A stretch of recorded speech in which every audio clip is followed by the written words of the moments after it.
The collection here is dearly loved by the people of Glasgow.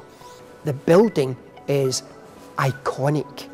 It is a real statement building. It's the first public building commissioned from Zaha Hadid to open, and it itself will attract international tourists to the city of Glasgow. Tourism is a major part of our increasingly diversified economy. This magnificent transport museum is the latest fruits of that vision and the investment that we are making, but it's also of international significance. What's going to be special about this museum is the whole range of transport that we have on display. Things our visitors really wanted to do at the old museum but was difficult to provide them was access onto our trams and up to our locomotives. We've been able to build platforms which provide access to all the locomotives and disabled access as well, so the small lifts.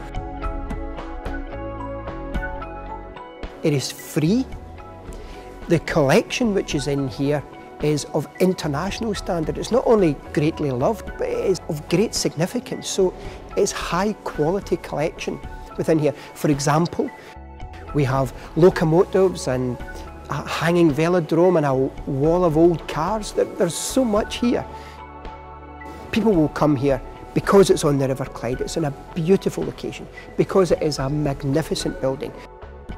And we have an unparalleled collection of model ships in Glasgow's collection which will be on display. And we also have the Glenlee outside the Riverside Museum, which will add to the overall attraction of this area.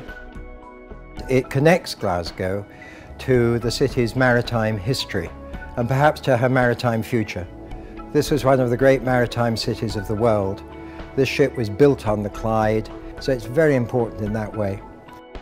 The ship is also the only cultural object which Glasgow has, the only example of in the whole United Kingdom. There's only one of these big ships in the United Kingdom, and we've got her. The move to Riverside is very important for the Tall Ship.